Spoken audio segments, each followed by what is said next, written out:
কক্ষনো নয়, কক্ষনো নয়। যতটা করা সম্ভব ততটা প্রতিবাদ করে উঠে কথাগুলো বলল। তবে মেয়ের কথায় বাবা মা বেশ অপ্রস্তুতে পড়ে গেলেন।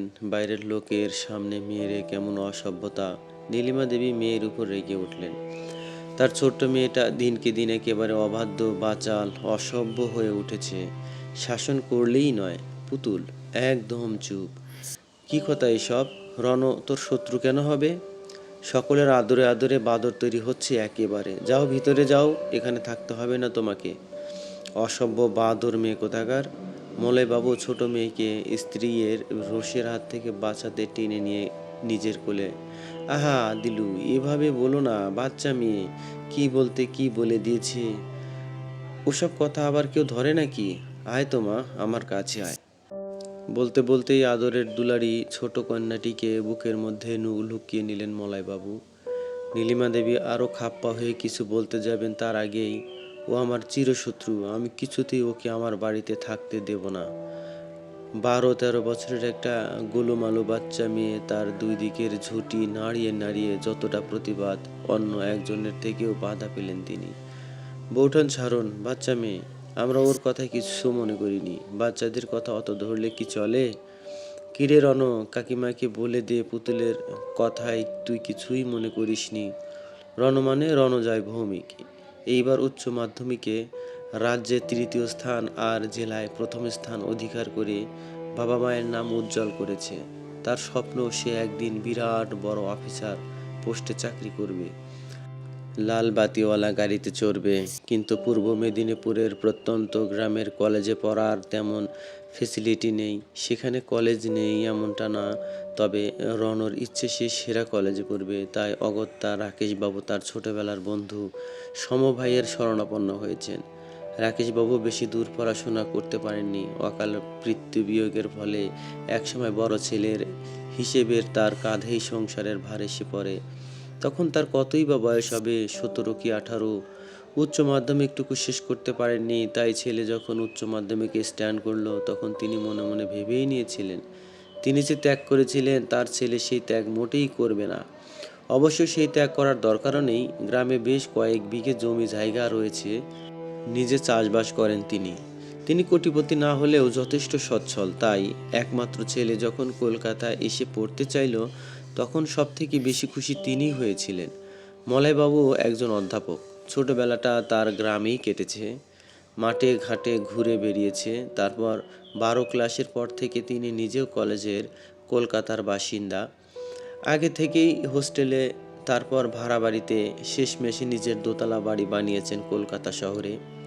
সেখানে স্ত্রী এবং 2 মেয়ে নিয়ে তার সুখের সংসার। নীলিমা দেবীও একটি প্রাথমিক স্কুলে চাকরি করতেন আগে।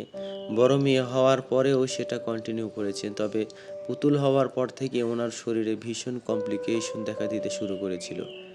এর ফলে প্রায় বছরখানেক ওনার পুরো বেড রেস্ট ছিল। সেই সময় ওনার চাকরিটা চলে যায়। পরে অবশ্য চাইলেই অন্য কোনো জায়গায় অ্যাপ্লাই করতে পারতেন, কিন্তু 2 মেয়েকে ঠিক করে মানুষ করার জন্য এই স্যাক্রিফাইসটুকু তিনি করেছেন। পুতুলের কথা রণর ভালো না লাগলেও বাবার কথা শুনে শুকনো মুখে বলল, আমি কিছু মনে করিনি কাকিমা। নীলিমা দেবী মেয়ের দিকে একবার রাগী চোখে তাকিয়ে বললেন, দেখ হতচ্ছাড়ি, দেখে শেখ কাকে বলে ভদ্রতা। তুই একে এত কিছু বললি, তাও ছেলেটা কি সুন্দর তোকে মাফ করে দিল। আহা ছাড়ো না নীলু, যা হওয়ার হয়ে গেছে তো। পুতুল আবারও কিছু বলতে চাইছিল, কিন্তু তার আগেই মলয়বাবু চোখের ইশারায় না করে দিলেন ছোট্ট মেয়েকে। বাবার বারণ শুনে আর কিছু বলল না পুতুল, শুধু রাগী পায়রার মতন ঘাড় ফুলিয়ে বাবার কোলের কাছে দাঁড়িয়ে রইল। নীলিমা দেবী এবার তার বড় মেয়ের উদ্দেশ্যে বললেন, পরি যা তো মা, রণকে ওর রুমটা দেখিয়ে দে। পরি মুচকি হেসে বলল, অবশ্যই মা, আমি যাচ্ছি। এই রণদা চলো। নীলিমা দেবী রণর মাথায় হাত বুলিয়ে বললেন, যাও বাবা, পরি তোমাকে ঘর দেখিয়ে দেবে। রণ মাথা নেড়ে সোফা ছেড়ে উঠে পড়ল। সিঁড়ি বেয়ে উঠতে উঠতে কি মনে হতে একবার পিছন দিকে তাকাতেই দেখতে পেল পুতুল ওর দিকে তাকিয়ে জিভ ভাঙাচ্ছে। চট করে মাথাটা গরম হয়ে গেল রণর। চোয়াল শক্ত করে গটগট করে উপরে উঠে গেল পরীর পিছন পিছন। ওরা চলে যেতে নীলিমা দেবী রাকেশ বাবুর কাছে হাত জোর করে বললেন, পুতুলের কথায় কিছু মনে করবেন না দাদা, মেয়েটা আদরে আদরে পুরো বাঁদর হয়ে গেছে। রাকেশ হো হো করে হেসে উঠলেন, বললেন, কি যে বলেন বৌঠান, ছোটরাই তো বদমাইশি করবে, দেখবেন ওরা যখন বড় হয়ে যাবে তখন আপনারই খারাপ লাগবে, মনে হবে কেন মেয়েটা এত চুপচাপ হয়ে গেল। আমি তো দেখেছি আমার ছেলেটাও কিন্তু ছোট থেকে ভীষণ দুরন্ত ছিল, তারপর বড় হতে হতে একদম চুপ করে গেল। এখন যে কি খারাপ লাগে কি বলবো আপনাকে। আপনার ছেলে তো তাও পড়াশোনায় ভালো দাদা, আর আমার ছোট্ট মেয়ের কথা আর আমি কী বা বলবো। এইবার ক্লাস 8-এ উঠলো, অথচ এখনও পড়ায় মন নেই, সারাদিন নেচে কুদে বেড়াচ্ছে। নেচে কুদে বেড়াক, এই তো সময় নেচে বেড়ানোর। আমার মাটাকে কিচ্ছু বলবে না তুমি। এটুকু বলে পুতুলকে জড়িয়ে ধরলেন মলয়বাবু।